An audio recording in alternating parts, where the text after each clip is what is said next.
La Banque islamique de développement ne ménagera aucun effort pour venir en aide au Mali. Assurance donnée par le président du groupe financier au Premier ministre qui est à Djeddah depuis hier.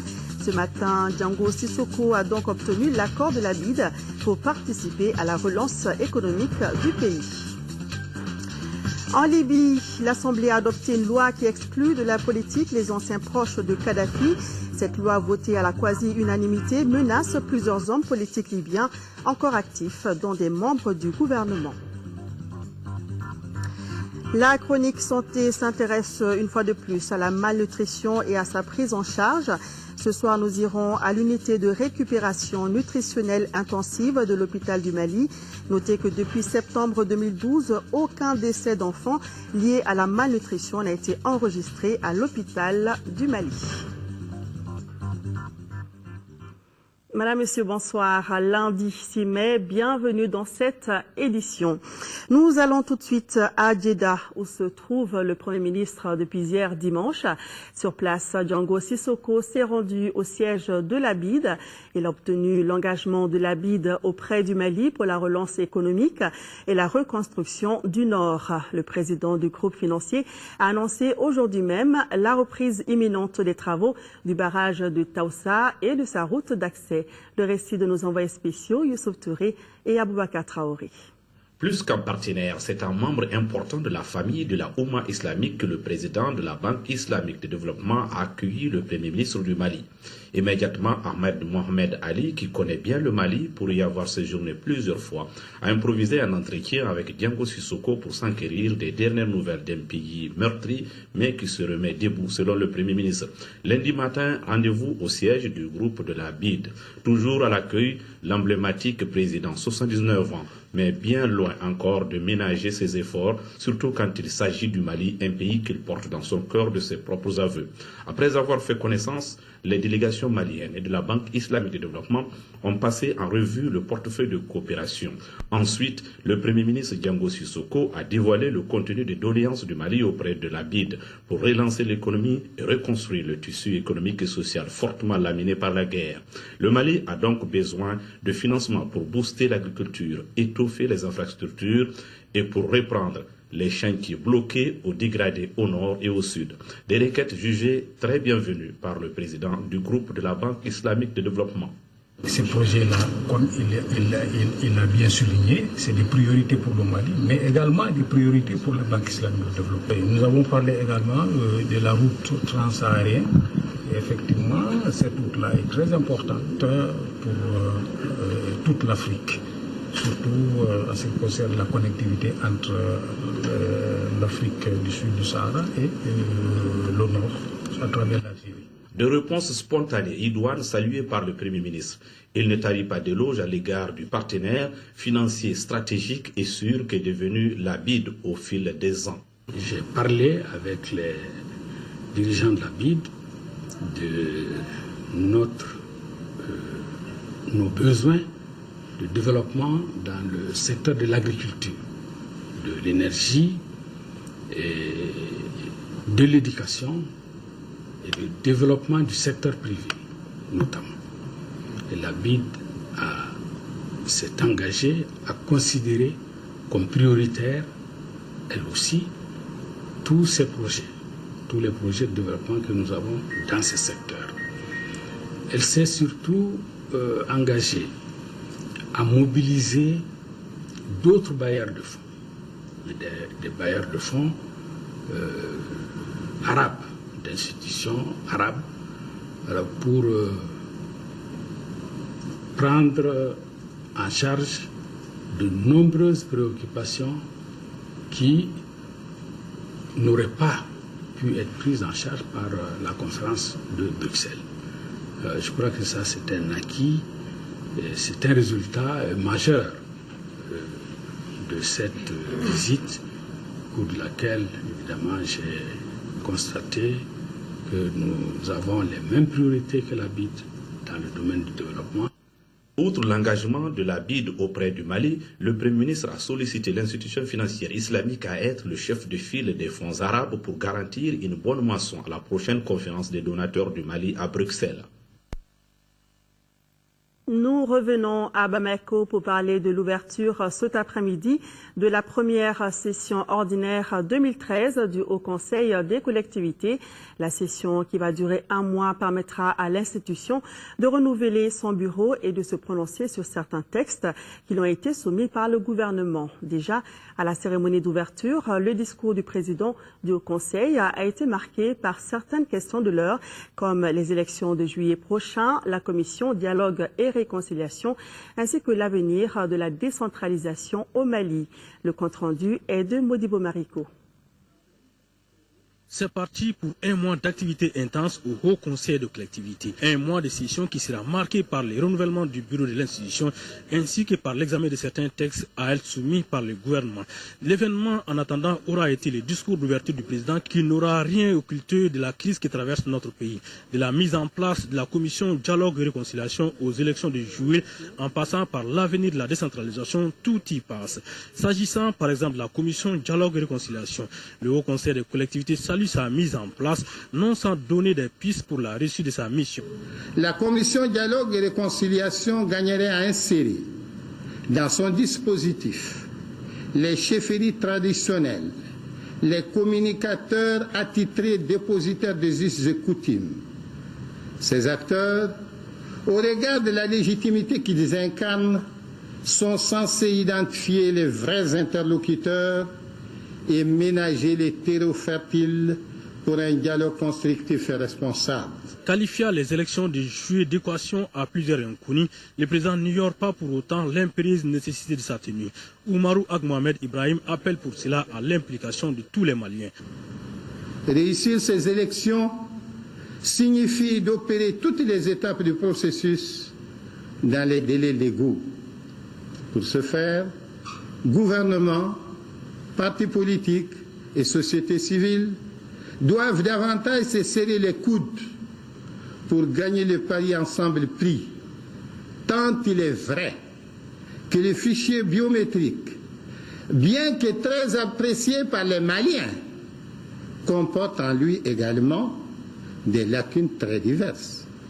Le développement des régions du Nord et de celui de tous les restes du pays passe par la décentralisation certes, mais en évitant certaines erreurs du passé comme le non-transfert des ressources aux collectivités. Il faudra désormais affecter aux collectivités territoriales les compétences et les ressources nécessaires et veiller scrupuleusement à ce que celles-ci soient sainement utilisées dans l'intérêt exclusif des populations.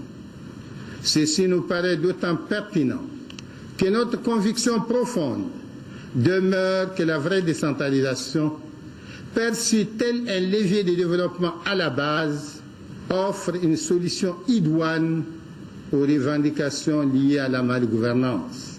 Autre erreur à éviter pour la sortie des crises, c'est celle de privilégier les groupuscules armés pour des négociations au détriment des représentants légitimes des communautés à la base. Et à suivre l'intégralité du discours du président du Haut Conseil des collectivités après ce journal. Les directeurs des services des forces armées étaient à Gao vendredi dernier pour s'enquérir des conditions de travail et de vie des militaires engagés au combat.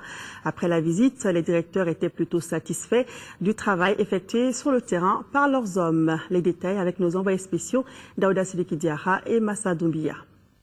Eu égard à la lourde mission de défense de l'intégrité du territoire, de la sécurité des personnes et de leurs biens, il va de soi que les forces armées du Mali soient mises dans les conditions optimales de travail. Et depuis un certain temps, les autorités militaires œuvrent pour cela. Avec à leur tête le chef d'état-major général des armées, les directeurs des services des forces armées du Mali sont venus voir et comprendre les problèmes des hommes déployés sur les théâtres des opérations à Gao. Le constat est très satisfaisant. J'étais venu pour constater et me rendre compte de l'état d'équipement de nos formations en véhicules roulants, en armement. Et j'ai trouvé que le taux d'équipement de nos unités est largement suffisant pour relancer la mission de reconquête du territoire. Après une prise de contact avec le poste de commandement de l'opération Badenko, ponctuée d'une visite sur le terrain, les directeurs se sont fait une idée des problèmes quotidiens de leurs hommes. C'est donc dire qu'ils seront sûrement attentifs au traitement de toutes les questions qui leur sont soumises. J'ai vu des soldats motivés, j'ai vu des soldats entièrement acquis aux objectifs prochains des forces armées maliennes. Donc, on dit un problème une fois identifié et à moitié résolu, nous allons mettre avec le soutien du politique les bouchées doubles pour qu'on soit au plus près d'eux en vue d'exister, en vue de durer et de mener à bien ces missions-là. Au niveau des transmissions, le constat n'est pas très différent. Nous avions un déficit matériel incroyablement élevé il y a juste 4 mois. Du matériel a été acquis. Comme vous le savez, les moyens de transmission, le matériel de transmission, c'est les moyens du commandement.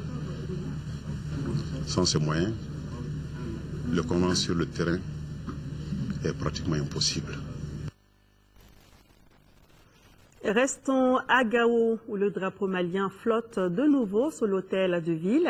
La mairie de la commune urbaine a repris du service depuis vendredi dernier dans le bâtiment annexe qui vient d'être rénové.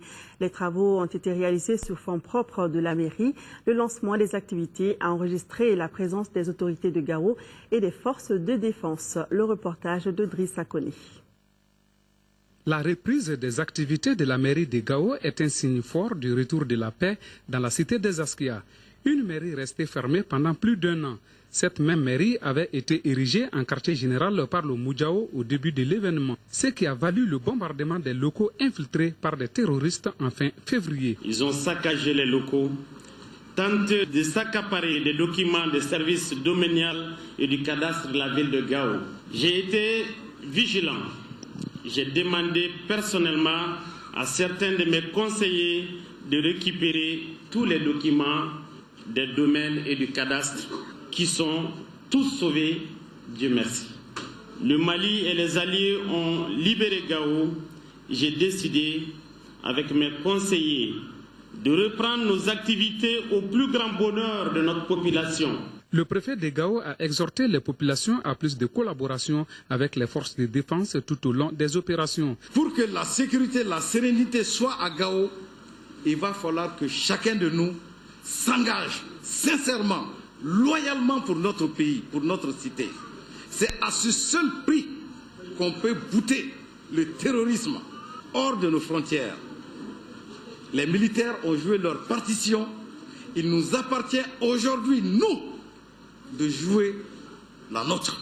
Les femmes du 2e quartier de Gao ont profité de la cérémonie pour remettre plus de 400 000 francs comme contribution à l'effort de guerre.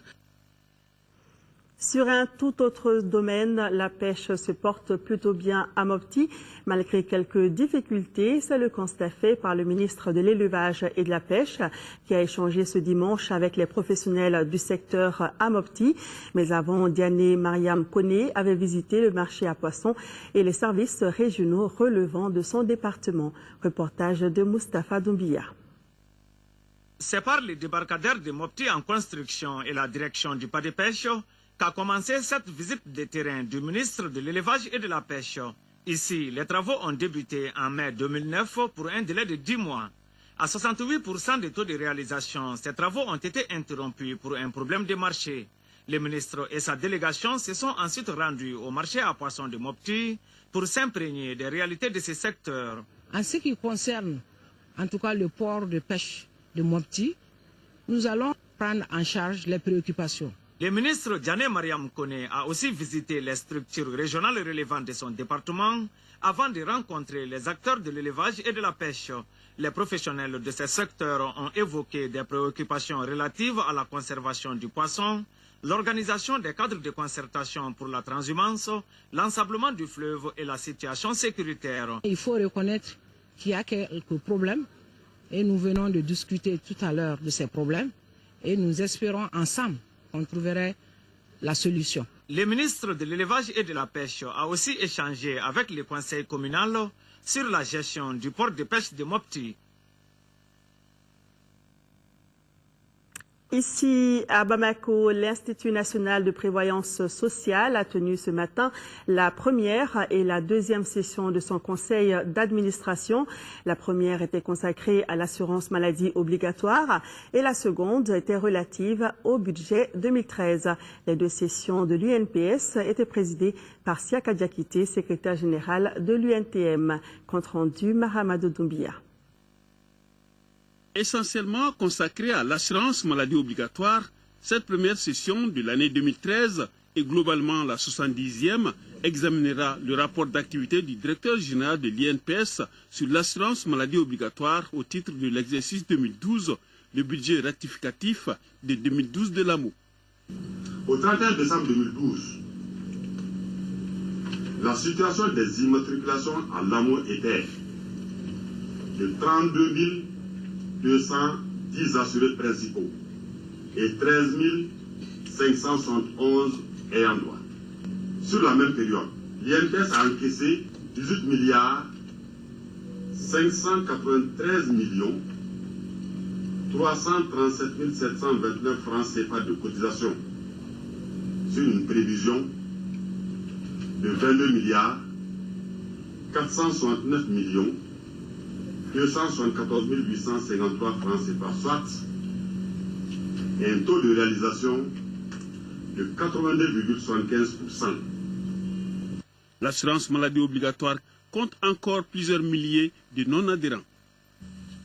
Ainsi, au 31 décembre 2012, 34 739 travailleurs non-adhérents relevant des secteurs de l'administration, des banques et assurances et des mines ont été enregistrés, soit un manque à gagner de plus de 17 milliards au 31 décembre 2012. En second lieu, s'est tenue la 71e session du conseil d'administration de l'INPS, la deuxième de l'année en cours consacrée essentiellement au budget 2013 et au rapport d'activité 2012 du directeur général de l'Institut. Le budget pour l'année 2013 est arrêté en recettes à 93 milliards 209 millions 205 738 francs CFA et en dépenses à 82 milliards 854 millions 781 938 francs CFA, avec un excédent prévisionnel de 10 milliards 354 millions 423 800 francs CFA. Le président du conseil d'administration s'est félicité de la maîtrise des dépenses, ce qui permettra de faire face aux dépenses d'équipement, à l'amélioration des conditions de travail et d'un plan de développement informatique. Actualité internationale. Sachez que demain, 7 mai, aura lieu à Dakar la cérémonie de lancement du document unique du transit routier inter-État entre le Sénégal et le Mali, au cours d'une cérémonie qui sera présidée par le Premier ministre de la République du Sénégal. Notre pays est représenté par une importante délégation composée du ministre des Transports et de l'Équipement, le colonel Abdoulaye Koumaré, du ministre du Commerce et de l'Industrie, Abdelkarim Konaté, du ministre délégué au budget, Marempa Samoura, ainsi que des premiers responsables des organisations fêtières du secteur privé. Ce document unique concrétise la volonté des plus hautes autorités du Sénégal et du Mali de fluidifier les échanges commerciaux entre nos deux pays. En Libye, l'Assemblée a adopté une loi qui exclut de la politique les anciens proches de Kadhafi. Cette loi votée à la quasi-unanimité menace plusieurs hommes politiques libyens encore actifs, dont des membres du gouvernement. Un air de fête flotte dans les rues de Tripoli. Ces centaines de manifestants célèbrent l'adoption de la loi dite d'exclusion politique, une loi qui interdit aux anciens collaborateurs de Mouammar Kadhafi de participer à la vie politique. Ces manifestants veulent qu'elle s'applique même à ceux qui sont passés dans l'opposition avant la chute du régime. Même s'ils ont fait défection à l'ancien régime, on les en remercie, mais on veut des gens neufs pour diriger l'État, pas les mêmes personnes. Depuis le 28 avril, des manifestants et surtout des milices cernent les ministères de la Justice et des Affaires étrangères à Tripoli. Objectif, faire pression pour l'adoption de cette loi d'exclusion politique. Et cela a fonctionné. Alors que le Parlement travaillait sur ce texte depuis des mois, il a été voté dimanche à la quasi-unanimité. La loi stipule que toute personne qui a participé au régime de Mouammar Kadhafi entre 1969 et 2011 ne peut plus exercer de poste à responsabilité. Le rôle de cette loi est de préserver la révolution et d'aider à la reconstruction d'un nouvel État. Cela permet aussi de créer un nouvel environnement distinct de la façon de penser de l'ancien régime.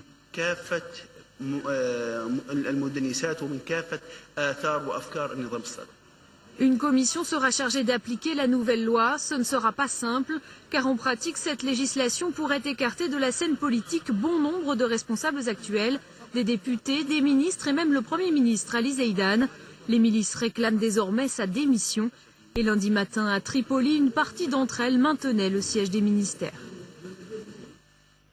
Hors du continent, le procès historique de néo-nazis en Allemagne, qui s'est ouvert ce lundi à Munich, a été ajourné au 14 mai aux grandes dames des familles des victimes. Le procès de Beate Schäpe, seule survivante d'un groupe néo-nazi soupçonné de 10 assassinats, devrait permettre la discussion sur le problème du racisme en Allemagne. 600 témoins et plus de 2 ans d'audience pour un procès hors norme qui s'ouvre ce lundi à Munich. Sur le banc des accusés, Beate Schäpe, présentée par la presse allemande comme l'incarnation du mal. Membre du groupuscule néo-nazi NSU, elle est jugée pour son rôle dans une série de 9 meurtres racistes contre des personnes d'origine grecque et turque, le meurtre d'une policière, des attentats et des braquages commis entre 1998 et 2011. Après le suicide de ses 2 acolytes, Beate Schäpe s'est livrée à la police en novembre 2011. Depuis, elle refuse de s'exprimer. Je suis absolument convaincu que l'accusation de complicité contre Beate Schäpe dans ces meurtres commis par Uwe Bonhardt et Uwe Mundlos ne tiendra plus avant la fin du procès. 4 autres personnes accusées de complicité comparaissent aux côtés de Beate Schäpe. Beaucoup de monde pour un procès entouré de scandales. La police et les renseignements intérieurs sont soupçonnés de graves dysfonctionnements et d'un aveuglement coupable. Car longtemps, les familles des victimes ont été accusées à tort et jamais la piste xénophobe n'a été explorée. Devant le tribunal, les proches des victimes sont venus manifester leur colère.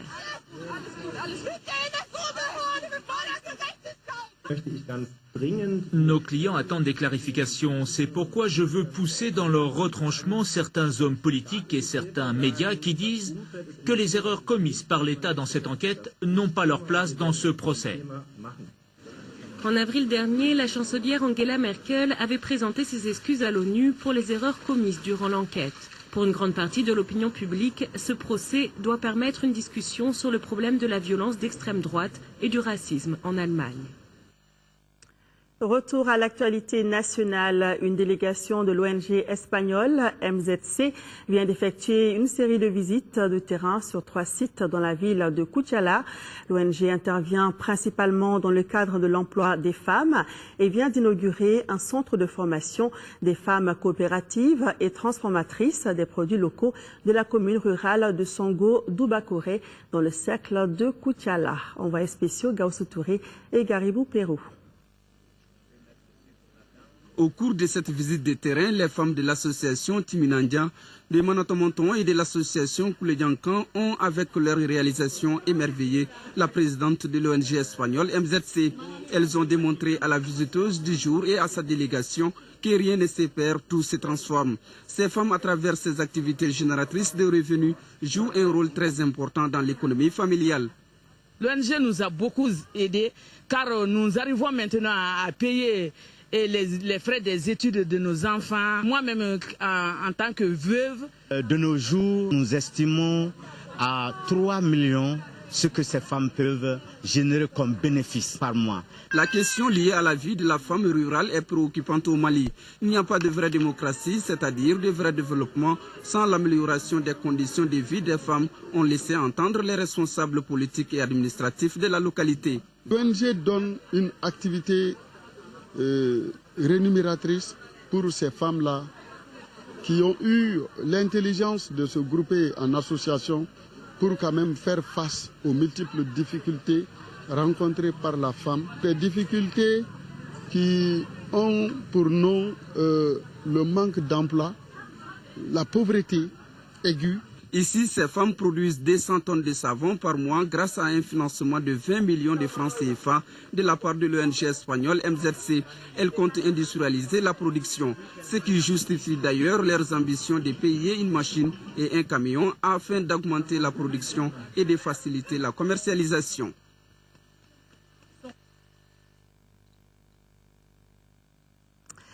Voilà, Culture, le 7e numéro du café littéraire Kalankanou, où l'amour de l'apprentissage a été présenté ce week-end à Kati. C'est l'œuvre de l'écrivain malien Sérafili Django, intitulée « Il pleut sur le Nord » qui a servi de support à l'initiative. Le texte fait la genèse des événements qu'a connu notre pays depuis plus d'un an, avec une mise en scène des élèves de l'école Tiwara de Kati Koko. Reportage de Nouroum Sissoko. L'intégrité et la laïcité de notre pays ne sont pas négociables. Le Nord, ce n'est pas le Kosovo. Le Nord, c'est le Nord. Le Kosovo, c'est la montagne et la neige. C'est normal, il faut le dire. Le choix du thème « Il pleut sur le Nord » est révélateur. Selon les initiateurs, il s'agit d'expliquer aux jeunes générations les causes lointaines et immédiates de la crise que traverse le Mali. Ce qui se passe au Mali actuellement, tout le monde est conscient de cela. Donc maintenant, il est temps aussi que les enfants sachent la vérité. L'auteur a été agréablement surpris par le talent des élèves. Je suis vraiment ému par ce que je viens de voir et d'entendre. Les enfants qui viennent d'interpréter ce texte qui est né par hasard. Il y a des coïncidences peut-être. Et quand on m'a dit d'ailleurs que ce sont les enfants qui vont interpréter ce texte, je me suis dit, c'est un texte écrit pour... Les élèves de l'école Tiwara ont l'habitude d'une telle prestation, puisque l'établissement a dans ses activités pédagogiques l'art et la culture. Kalankanou, ou l'amour de l'apprentissage à travers cet espace, veut contribuer à la promotion d'une éducation de qualité pour tous. Le représentant des autorités scolaires a apprécié cette approche pédagogique qui, selon lui, peut aider à l'ancrage de la citoyenneté dans nos écoles. Culture, toujours place au 7e art. Le premier coup de clap du film, intitulé « Mon pays », a été donné ce matin à l'école de la paix à Badala-Bougousséma par le ministre de la Culture Bruno Maïga. Ce court-métrage de 16 minutes rend hommage au Mali à travers l'éducation pour une sortie de crise. L'œuvre invite également les enfants à la culture de la citoyenneté. Cette fiction d'un coût de 12 650 000 francs CFA qui verra la participation de 70 comédiens est une production du Centre national de la production cinématographique CNCM en partenariat avec la coopération suisse. Pour plus de précisions, écoutons le réalisateur du film, Ladi Diakité. Il est au micro de Modibo Soiré. 10 premières. Le film, il est conçu dans l'esprit d'une leçon modèle. Leçon modèle dispensée aux élèves de la fondamentale en cours d'année scolaire, surtout au début de l'année scolaire. L'histoire du film porte sur une question piège. Il s'agit en fait d'une épreuve au cours de laquelle le maître demande à ses élèves de prendre une pierre avec un seul doigt, alors que l'on sait, avec un proverbe bambara, qu'il n'est pas possible de prendre, qu'un seul doigt ne peut pas prendre un caillou. Cet exercice, en fait, sert de prétexte au maître pour introduire et développer l'un des symboles de notre pays, la devise du Mali, un peuple, un but, une foi. Pourquoi le titre « Mon pays » ? Mon pays, parce que nous nous trouvons dans une situation dramatique, je dirais, et c'est pour moi l'occasion de rendre hommage à ce pays pour qu'il retrouve la paix et la sérénité. L'objectif de ce film, c'est d'amener nos enfants à une culture de la citoyenneté. Parce que plus nos enfants seront formés et préparés sur ce terrain, mieux le pays sera en fait bien préparé, bien armé pour pouvoir faire au genre d'épreuves douloureuses ou la situation dramatique que nous vivons actuellement. Le tournage c'est pour 5 jours et puis le film il sera prêt d'ici un mois, quoi. pour la diffusion. Bon, on espère que cela sera diffusé aussi bien sur les chaînes nationales que sur les chaînes privées. En plus, nous avons l'idée de donner le film aux écoles qui en feront la demande pour servir de leçon modèle. 7e art, toujours notre compatriote et réalisateur, Cheikh Oumar Sissoko, a été élu secrétaire général de la Fédération panafricaine des cinéastes, FEPACI. L'élection a eu lieu à Johannesburg, en Afrique du Sud, hier soir, à l'issue du 9e congrès de l'Organisation des professionnels du cinéma africain. Ce congrès a également adopté un nouveau statut et règlement intérieur. Cheikh Oumar Sissoko, ancien ministre de la Culture entre 2003 et 2007, a réalisé de nombreux films, dont Gimba le Tyran, qui a obtenu en 1995 l'étalon de Yeninga, la récompense suprême du FESPACO. Voilà, félicitations à Cheikh Oumar Sissoko, qui vient donc d'être élu secrétaire général de la Fédération panafricaine des cinéastes. Sport, football, 2 matchs étaient au compte de la 22e journée du championnat national de Ligue 1. Victoire précieuse de l'AS Bakaridjan en déplacement, 1-0 face au COB. Auparavant, la rencontre phare de cette journée a été remportée 4-0 par le Djoliba AC devant l'AS Real de Bamako. Désormais, les Rouges sont sur le podium. Le résumé des 2 rencontres avec Aldio Matina. AS Real de Bamako Djoliba Athletic Club de cette 22e journée est un duel entre prétendants au podium. Mais une victoire des Scorpions compromettrait les ambitions des Rouges de Bamako. C'est pourquoi après l'entame, l'équipe de Hermakono n'a pas tardé à afficher sa volonté dès la 5e minute. Vous avez parfaitement vu Khalifa. Ce démarrage idéal va mettre en confiance le Djoliba Athletic Club qui va continuer à aller de l'avant. C'est là aux grandes dames de la défense du Real qui est prise à la limite du hors-jeu à la 21e minute. La passe lumineuse d'Idrissa Balo est transformée par Maourou Sidibé. Inoffensive jusque-là, le Real, par l'entremise d'Alou Badrassila à la 23e minute, va se signaler. Mais Chexi s'interpose. L'AS Real qui se découvre va avoir du mal à contenir les assauts des attaquants djolibis. Après une chevauchée d'Amara Mali à la 35e minute, Mamadou Sidibé, en état de grâce, est au bon endroit pour enfoncer le clou, synonyme de son doublé de la soirée. Les Scorpions, complètement à travers de cette première mi-temps, perdront leur meilleur buteur, Moussa Koné, pour cumul de cartons. En infériorité numérique, ils vont toutefois parvenir à limiter le naufrage, en ne prenant qu'un seul but en seconde période, une réalisation du discernement de Traoré de toute beauté. À la 67e minute, c'est tout Djoliba Athletic Club des jeux à 10 après le 10e carton jaune de Bokar Eskoni. Score final 4-0 pour les Rouges qui ne sont plus qu'à 4 longueurs des Scorpions.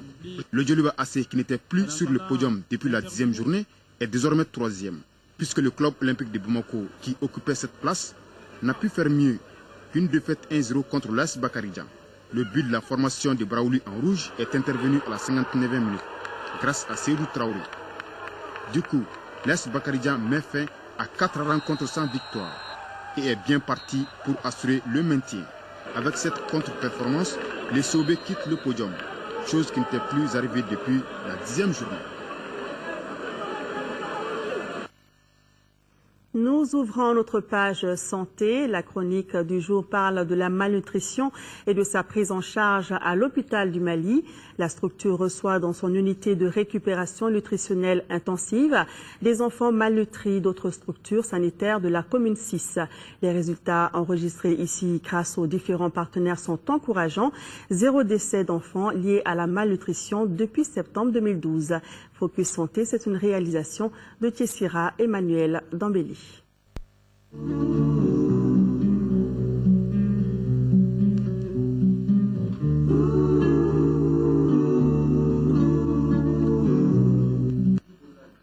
En service de pédiatrie de l'hôpital du Mali, la vigilance s'est accrue autour des enfants souffrant de malnutrition. La convergence des partenaires comme l'UNICEF, le PAM et Action contre la faim renforce les efforts du ministère de la Santé.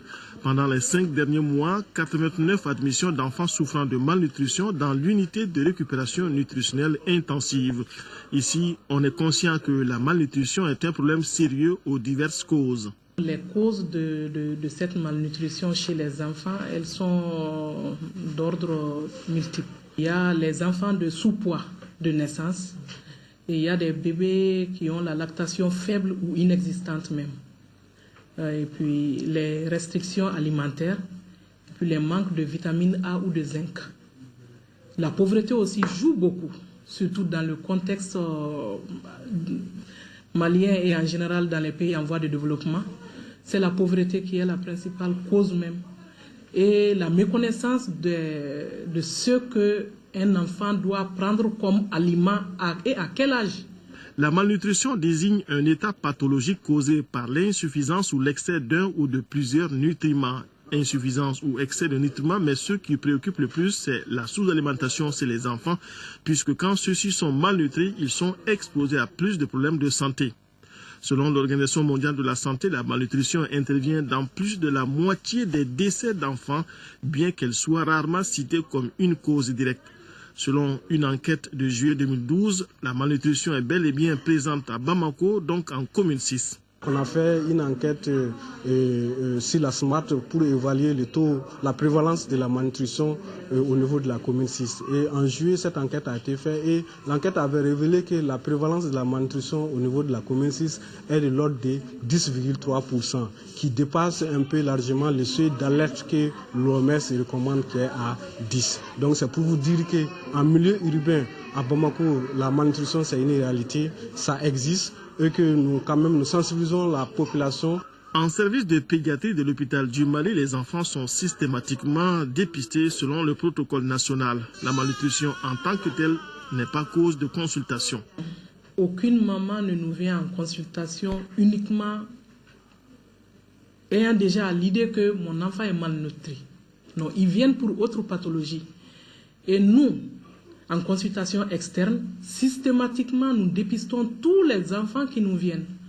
Donc, c'est de là qu'on a des enfants malnutris.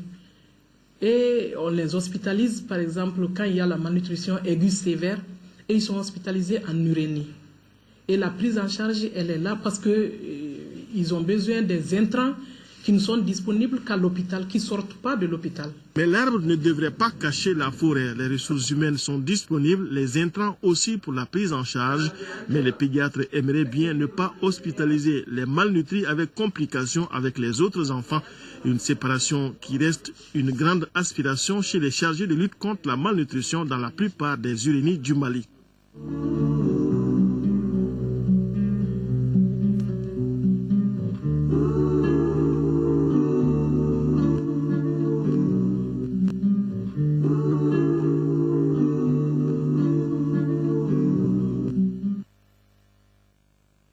Les forces armées du Mali sont en deuil. 2 kamikazes à bord d'un véhicule bourré d'explosifs et un autre sur moto ont fait exploser leur charge sur un véhicule militaire, tuant du coup le chauffeur et le chef de bord.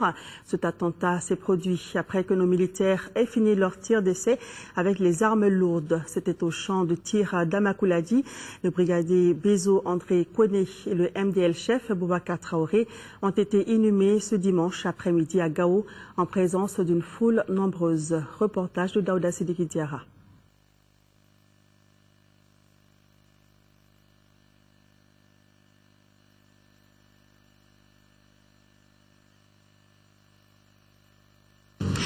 Qui l'aurait cru?